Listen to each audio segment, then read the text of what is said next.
Good morning.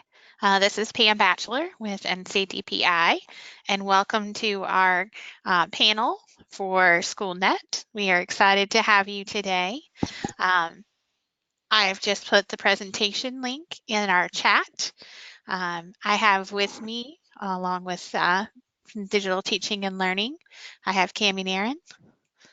Hi, everyone. Glad to be with you today. I actually manage the NISA system. I'm here to hear all about Schoolnet today. Yes, so with us we have two panelists today, and we might possibly have a third one joining in a few minutes. So we're very excited to share what they use Schoolnet for and their experiences. If you do want to join us on this presentation slideshow so you can see more about our panelists and read their tips, you're going to want to join that link that is on the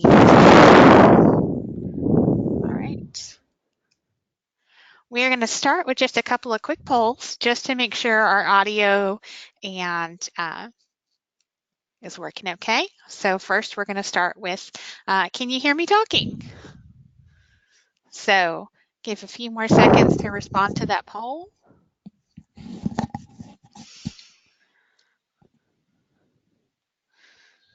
All right. And by the way, this webinar is being recorded, so you will be able to view this recording at a later date. I'm going to close that poll. And then can you see the presenter screen? So we're going to start that. Can make sure everyone can see the presenter screen.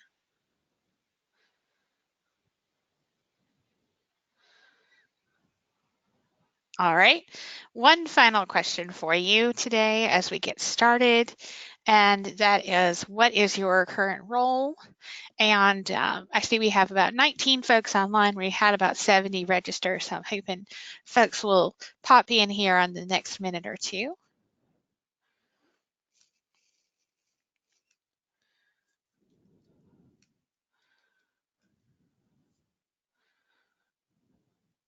So one important feature of our GoToWebinar is the questions panel.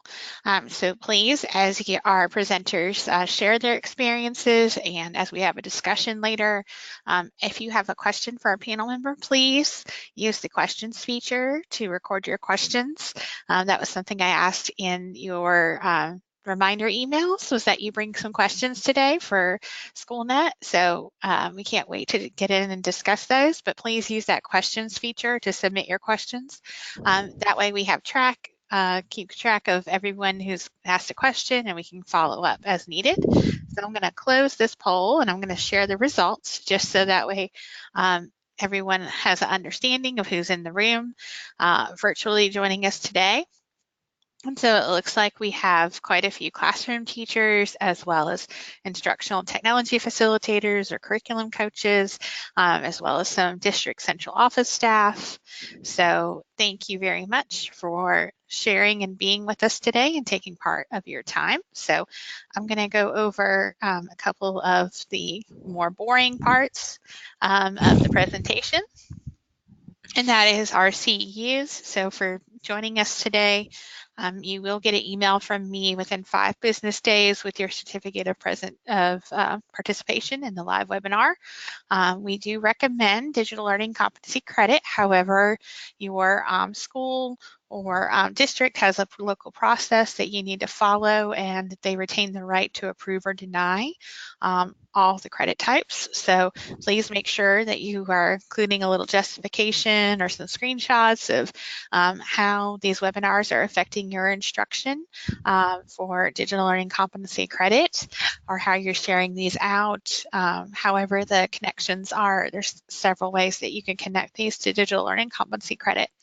And of course, you have to be logged into the live webinar in order to receive credit. So if those of you are watching this later on the recording, I'm sorry, you won't be able to get credit. So with that being said, we do have panelists today, and we have Nicole and Susan with us, and Sadia might be joining in just a minute, but we also have some other panelists that'll be joining us for other webinars. So their information is up here, so I encourage you, if you have a copy of the slideshow, look at their tips and best practices that they have shared as well, because I think, the more experiences that we share, the more ideas and ways we have to use Schoolnet for effectively. So Nicole is first, and so I'll let Nicole introduce herself and go over her information.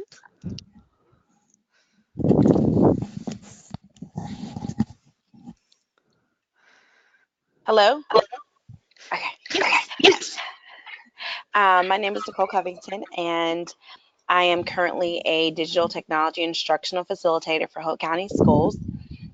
In this capacity, along with my team members, we provide PD for teachers, admin on Schoolnet, all the different components on it, how to create assessments, how to create common assessments, and then also as well as looking at the data and then what happens after the data. I did use this in my classroom when I was a classroom teacher. I taught high school social studies, and so of course, when I taught this, all of the new updates that are in Schoolnet now are not there, but the same components, your standards, making sure that creating assessments using the standards, and so I used it a lot for sure. When it came time for review and for stations, I would create an assessment for a particular standard, have the students complete it, and then use that data to see if they had mastered the content and whether or not they were able to move forward. So one thing that I will definitely say for anyone that's getting started with Schoolnet, to not really feel overwhelmed, I would start it with maybe a bell ringer or an exit ticket, something to where you get your students familiar with the components of it, especially the different types of question types that are embedded inside of Schoolnet. But start there and then look at the data. And then once you get started with that and see what data can be generated, from there you can actually feel that need to actually continue using Schoolnet. And that's it. All right. Thank you so much, Nicole. Thank you. And we look forward to getting some questions here in a few minutes. But we'll go ahead and let Susan, and let me get your slide up and let you introduce yourself. Hi, I am Susan, and I've been an educator for 18 years. I started using Schoolnet 3 years ago when we started using it in science to help create science tests. And then we started dabbling in math. And last year we took on reading. And what we like to do with my team is we like to share our tests, and the kids take the test online. I work in Wake County and as a 5th grade teacher, and we give our EOGs online. So we felt that this was a good practice, but not only with the practice, it was being able to read the data, look and see who mastered the concept. Each test that we create is vetted by my entire team. We all look at each question, we create them together. A lot of discussions. So when we had our EOGs, it wasn't a surprise for us, especially with the change in curriculum in mathematics last year, where our students were. So like we had some very good conversations. We have taught other grade levels how to create tests and get their feet wet, and it's really start small. As Nicole says, start with an exit ticket and then move up from there. It's a lot of trial and error. And the biggest benefit that I have found, especially in the upper grades, 4th and 5th grade, where we can have anywhere from 24 to 36, meeting the needs of our children with IEPs and 504s and ELL plans and reading aloud tests. And you can turn on the read aloud. There's a couple of tricks to do that, and the child can have it read to them. And that has been a game changer for us when we have 15 children that need read aloud in a class of 30. So that's been very beneficial for us. All right, thank you so much. So just a quick note to our folks on the call, please make sure we use that question feature to ask your questions for Nicole and Susan.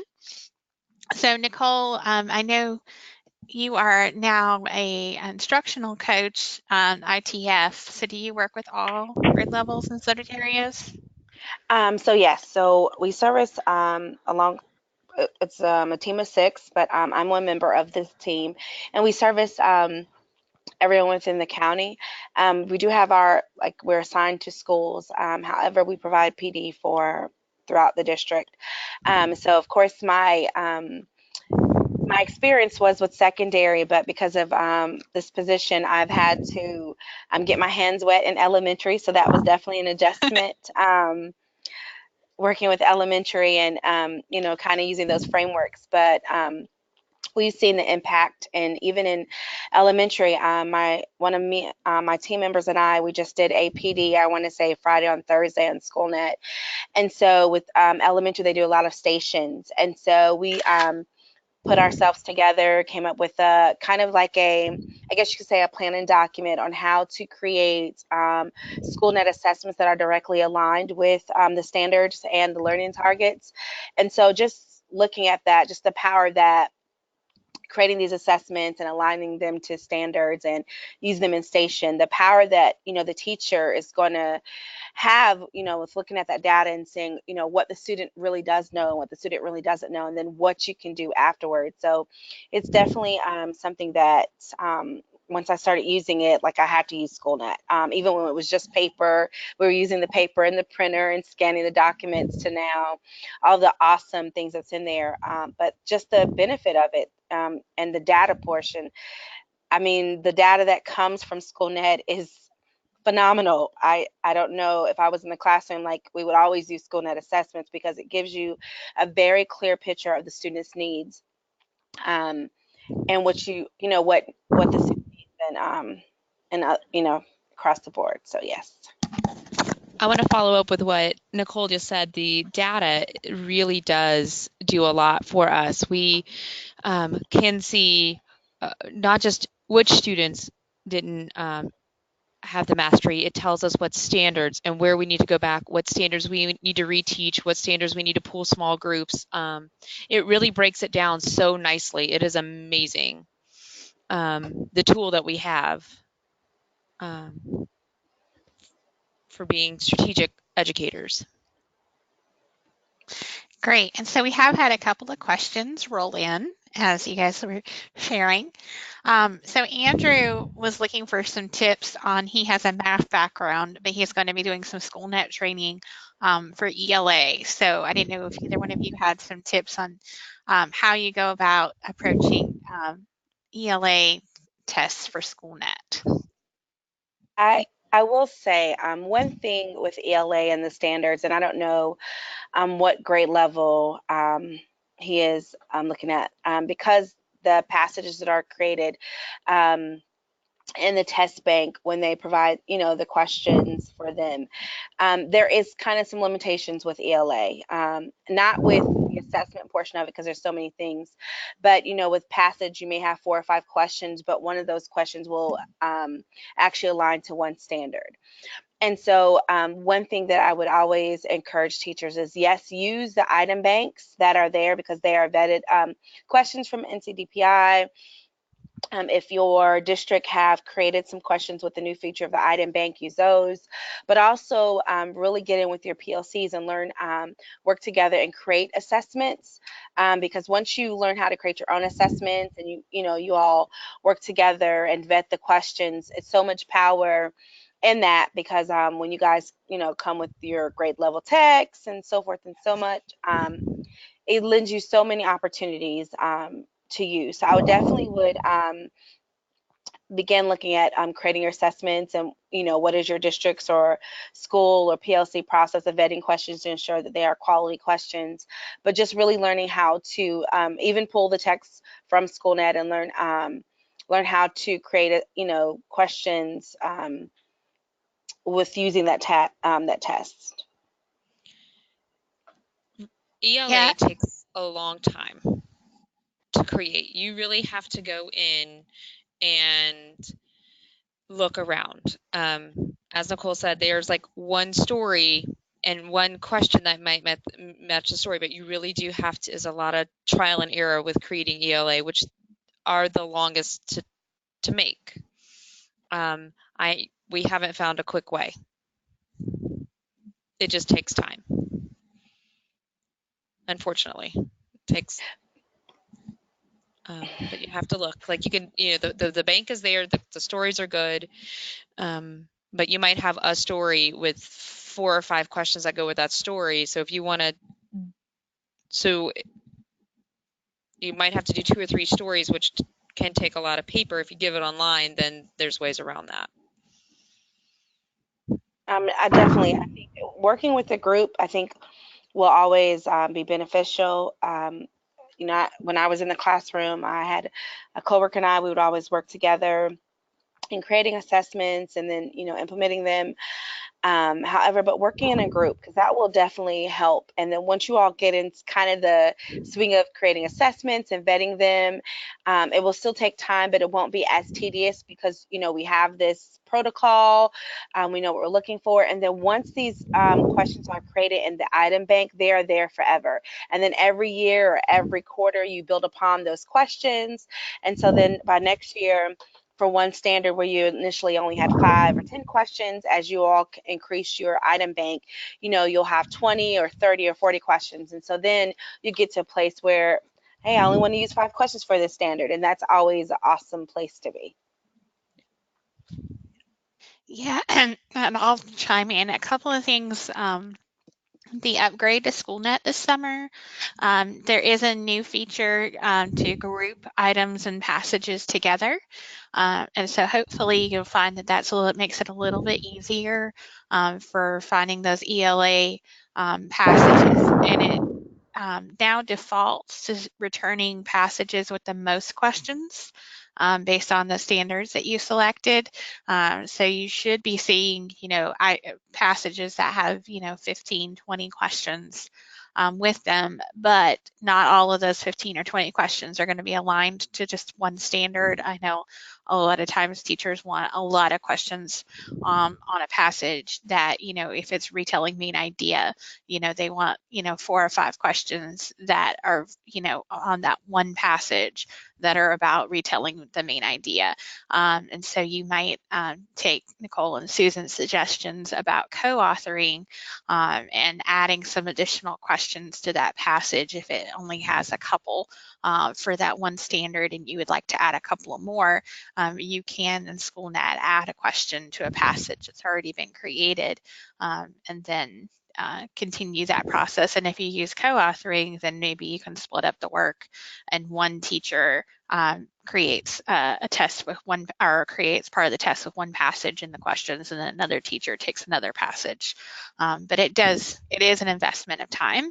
But as they pointed out, you can continue to reuse those tests year after year. So it's just a matter of investing the time to kind of build up your digital file cabinet of content. So we did have a couple of questions come in about training tutorials and documents and things. So I don't know, ladies, if you could share, where do you find your materials? Are you creating your own? Are you using, the Schoolnet website or Google group, or where are you getting your stuff from? There was a lot of, someone showed it to us. We were trying to create grade level assessments. We used some other things in the past, like we had Mastery Connect, and then that went away from us. And the district had at one point in time used Case 21, and so we didn't have to make the end of unit tests or so for us, or quarterly tests. And we still have some quarterly tests, but the ones that we created and that we could share and revise. So 3 years ago, my team and I just kind of really trial and error. Like we spent a lot of time. We picked one area and we chose science, and then the next year we did math and some reading, and now this year we're focused on reading. So we have a nice big bank, and honestly it was trial and error. We found one YouTube video that kind of showed us some things. happenstance, just a chance, we were clicking around and found how to turn on the audio. So it's just, so I don't really have a document. It was really just experiment. So I don't know.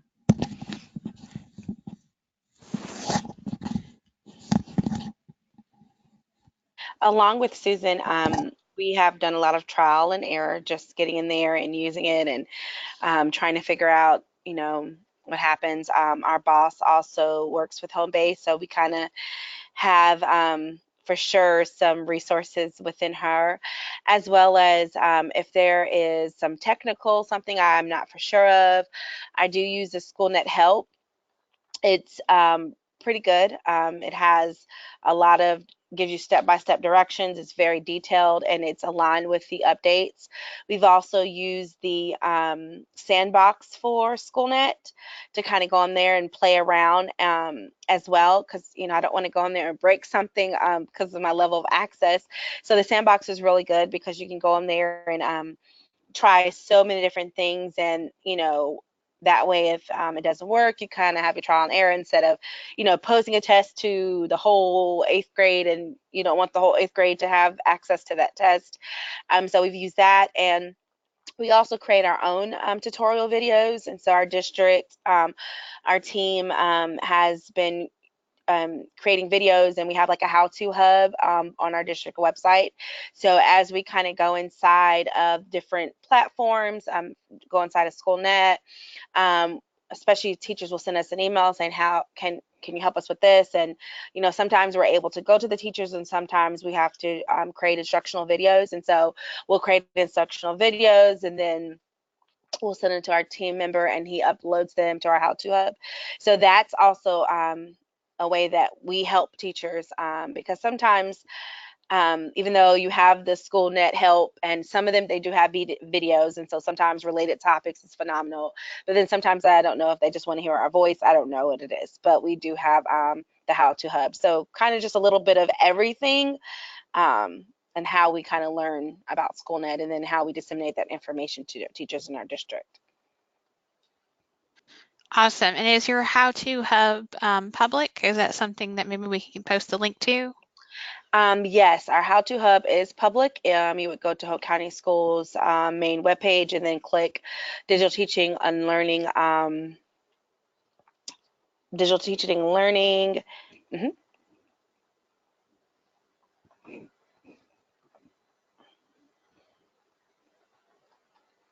I'm trying to get there. Let's see.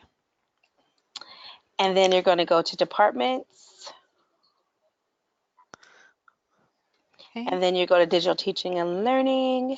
I know it's quite a couple of steps, but then if you go to the right where it says Howto Hub. Okay.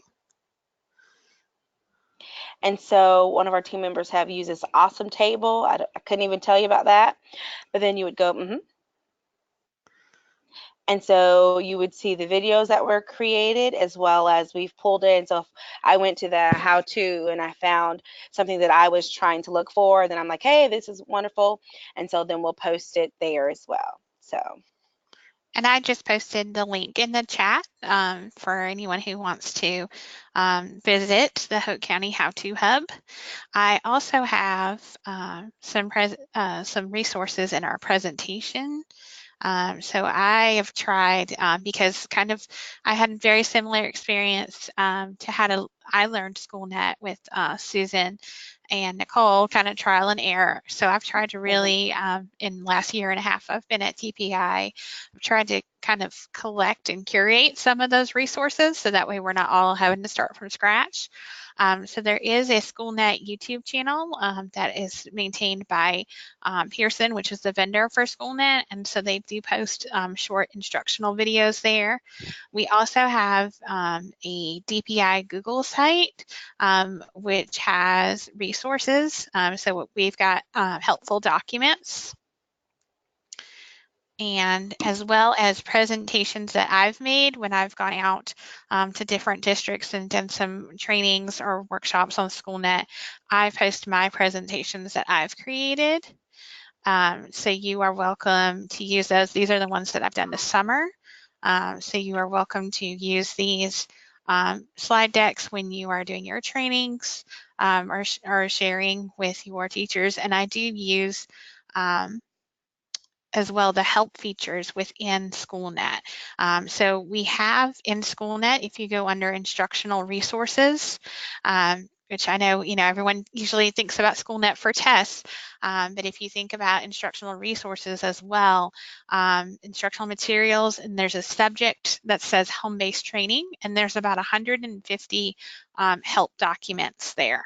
So if you are logged into Schoolnet, go into instructional materials and choose the subject home-based training, you'll see all of the help documents and step-by-step guides, and there are some videos in there as well for like how to create an express test or how to, how do you score a test or how do you look at the pre-formatted reports. And then I also recommend the webinar archive on the Schoolnet help site. So you'll be able to see all the webinars that we offer for Schoolnet, and they're recorded there and available for you. So hopefully those are some good resources. All right, keep your questions rolling. I would like to add that if you are in Wake County, you can join a Schoolnet course on Canvas, which has the links that Pamela just shared with you. So that's awesome. cool. That's good to know, because we shouldn't all have to keep recreating the wheel, right?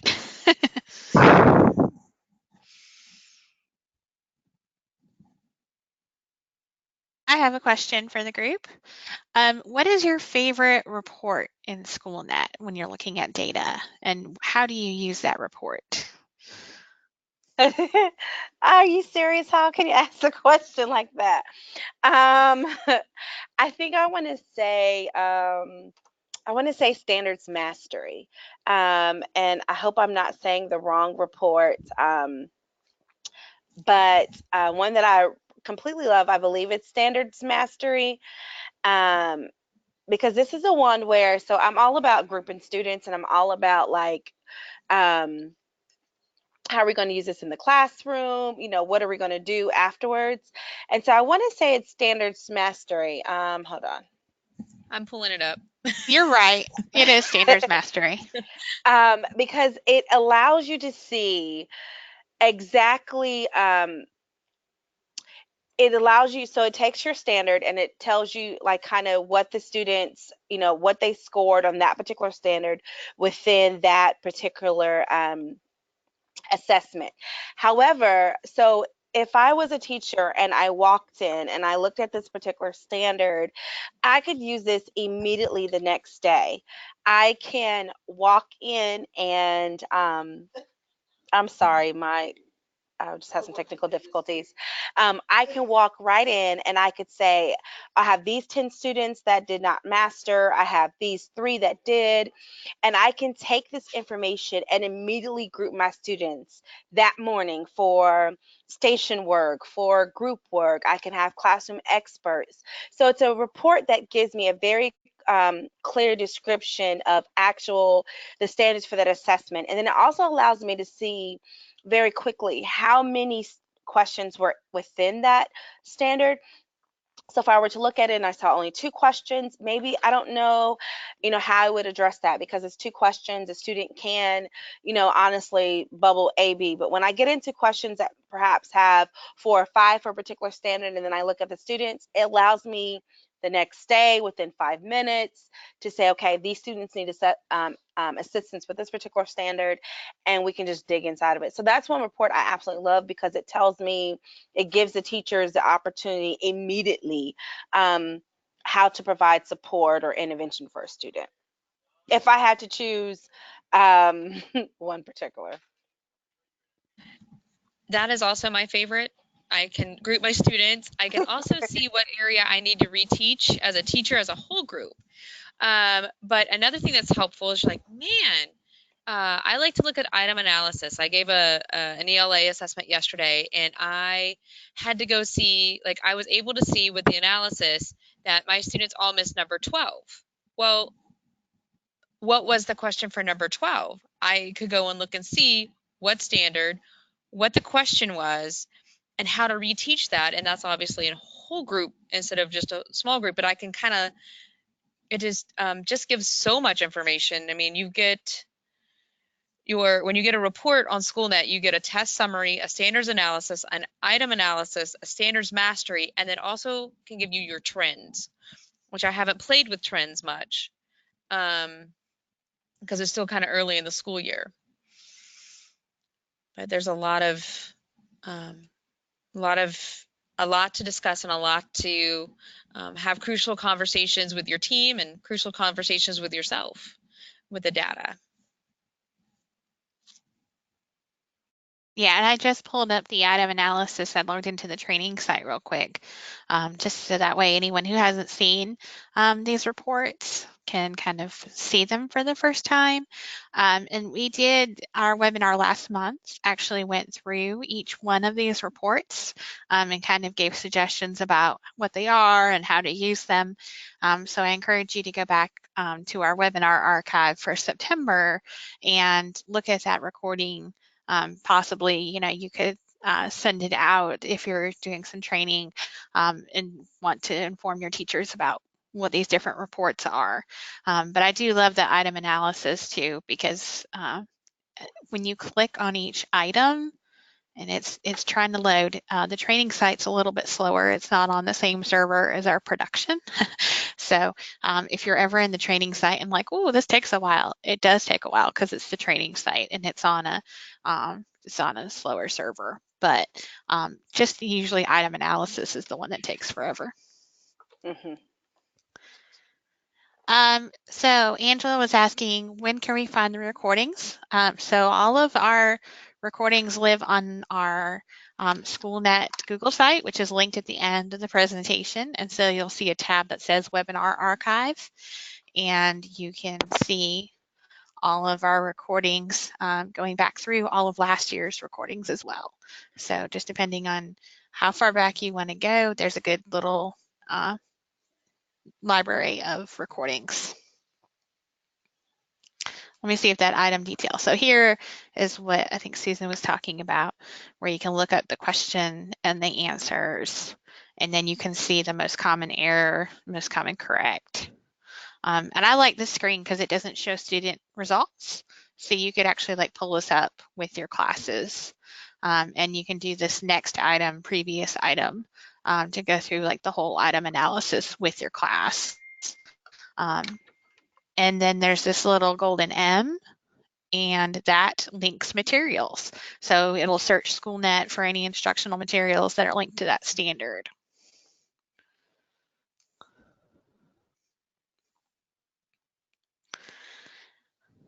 All right. So do either of you have any experience working with outside of your core teachers with Schoolnet? We've done trainings for admin, teachers in general. I think that's pretty much it. Okay, I was just curious because obviously, the big draw is the item banks, and our item banks are focused on our core subject areas that are tested.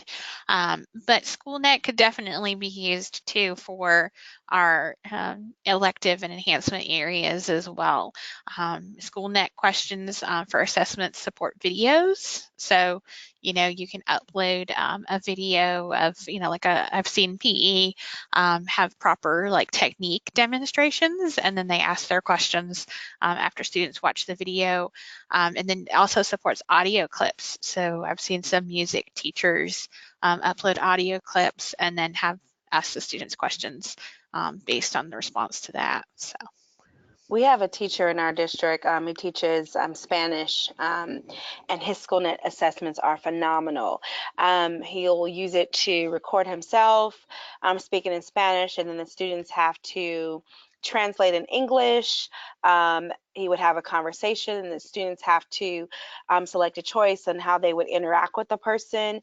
And so he just came to one of our trainings and just took off. And so he uses so many different of the features in his using Schoolnet in his classroom. And so it's phenomenal.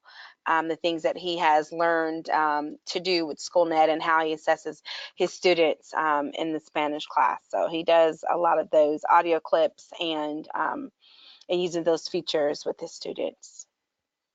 Well, that sounds like a fantastic resource to have in your district, especially I'm sure with any other Spanish teachers that you might have. I'm sure his PLC loves him. They do. Mhm.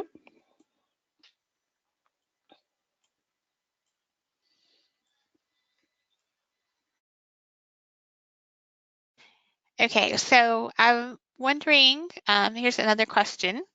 Do either of you use Schoolnet for data outside of like classroom or benchmark assessments? Do you ever look at some of the other data sources that are in Schoolnet? So I think one thing that Schoolnet has now is where you can look at like absences of the students. So I think that's also very good data to look at, because when you start looking at students' mastery, looking at that also helps. The data in reference to like your subgroups that are within there, and I gave assessment and it breaks down for your subgroups. I think that is phenomenal as well, because it kind of tells you, what standard and what student is understanding that standard. So that's also an awesome feature to use inside of there as well. I have not used that. I don't know that I have used that in the elementary setting. We have just strictly used it for gathering data for understanding, like other than teacher observation and other class tasks. Is kind of, we use it as our end of units or check-ins, like to see how they're coming along in a standardized test type way. I am clicking on the other information now, and that we'll be looking into that. So hadn't even, there's so much to Schoolnet that it's still discovering. Another thing, I think it does provide you like with the other data from other previous years on a student. And so that's really good when you start looking at behaviors and what type of trends are being set with a particular student. So I think that's also phenomenal. I haven't used a disciplinary incidents, and I haven't used the learning plan and teacher notes. However, I do know that those are features in there, but I have never used those. But definitely the absences, that also, as well as their previous academic or current academic behaviors. That's always excellent to see as well in the student. Yeah, and just to point out that the discipline tab is only for our school administrators. So if you click on that tab and you don't see anything there for a student, it's probably because you don't have the rights to it. But that data does feed in from PowerSchool into that discipline data. So if you have school administrators who would like to look at that information, as well as district leadership would be able to see information there. And the attendance, I'll go ahead and point out, attendance is synced weekly from PowerSchool into Schoolnet. So if you have some students that are absent this week, their attendance won't be updated until it syncs on Saturday nights. So just a point to know, it's not exactly live attendance data, but it syncs every Saturday night.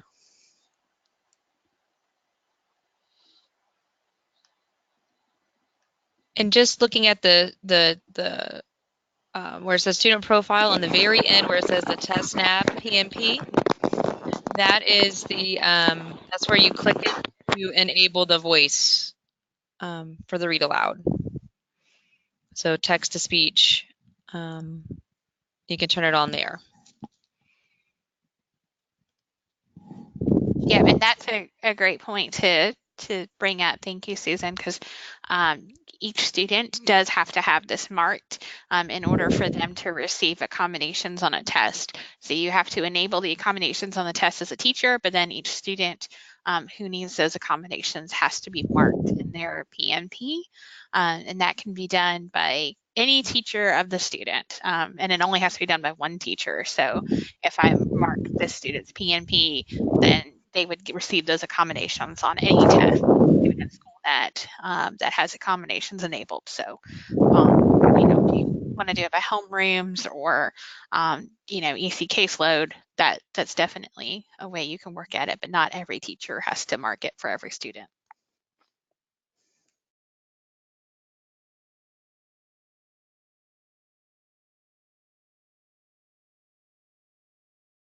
So I think Susan kind of brought this one up. What are you still learning about or exploring in Schoolnet? Because as we know, it's something that you don't ever really master. You are always continuing to work on it. So I'm just curious to know what some of the things you're hoping this year to work on with Schoolnet are.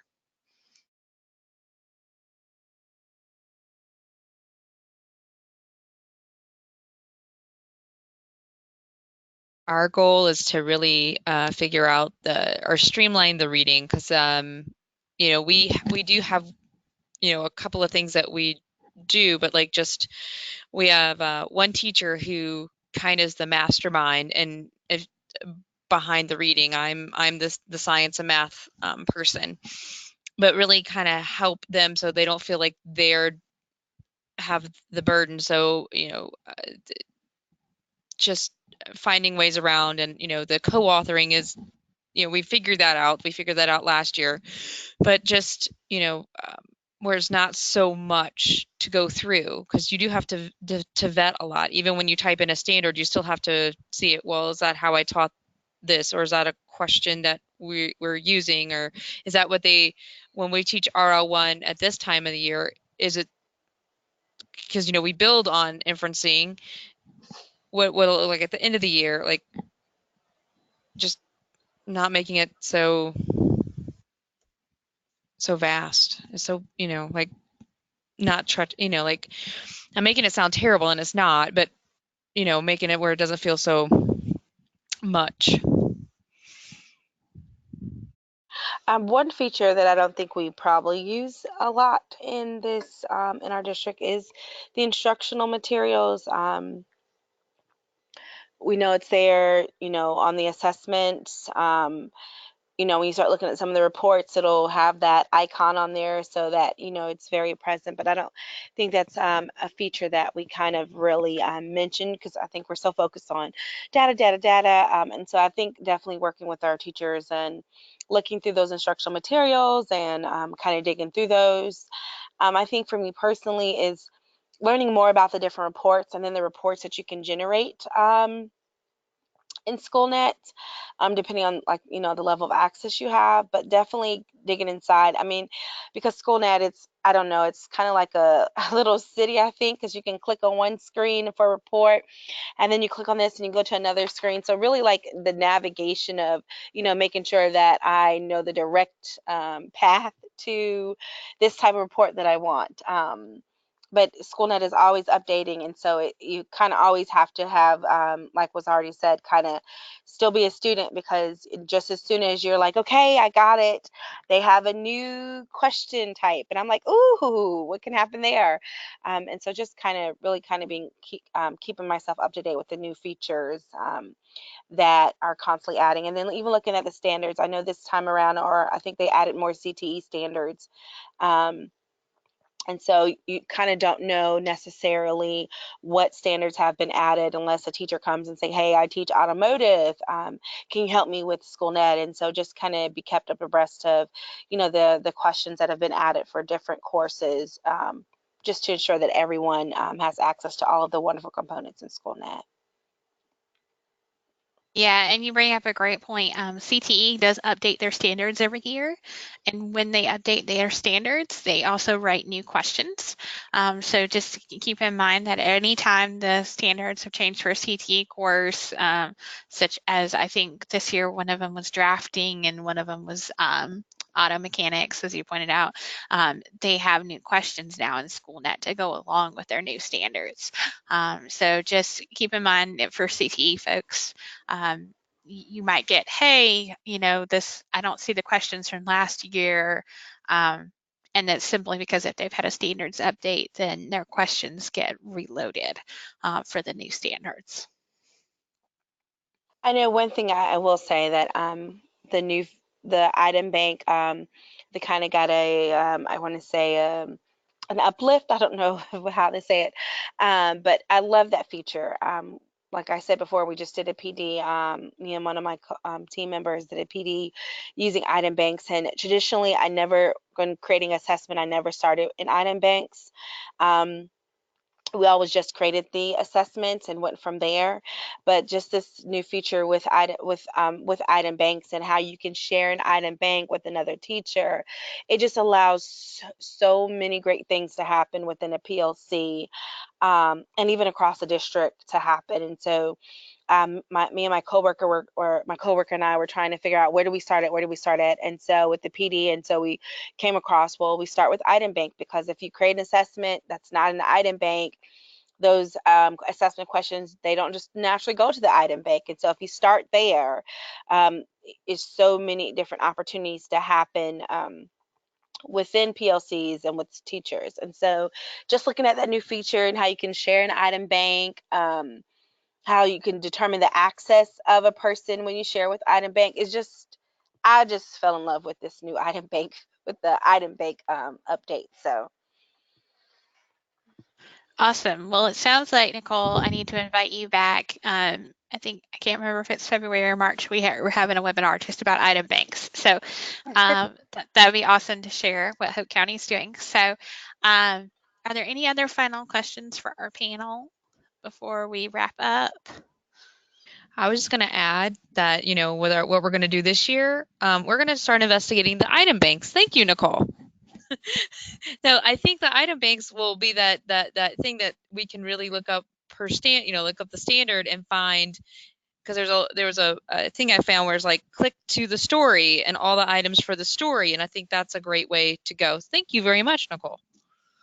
we'll and also I will share with Ms. Bratcher our organizer that we created to help teachers with creating questions and putting it in the item bank, because we kind of sat down and figure out, how can we, I guess you say, narrow the focus when creating assessments. And so I'll share with Ms. Bratcher the organizer that we provided with the teachers, so that they can kind of know where to start when creating questions for their item bank, to ensure they're quality questions as well. Yeah, that'd be great. And I can add that to this presentation. And when I send out the CE certificate, I also include a copy of the presentation. So that way everyone will have all the links and things that we've shared today. So I did want to just quickly point out, I don't see any last minute questions coming in for our panel, but I do want to point out that these resources are on the next to last slide on the presentation.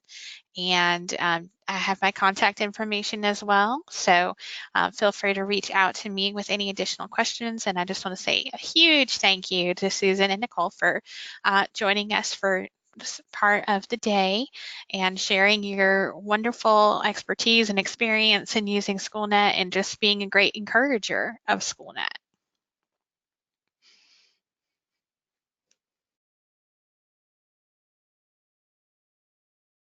So if there's no final questions, we will give everyone a few minutes back at in your very busy day, and we thank you so much. Bye, everyone. Thank you.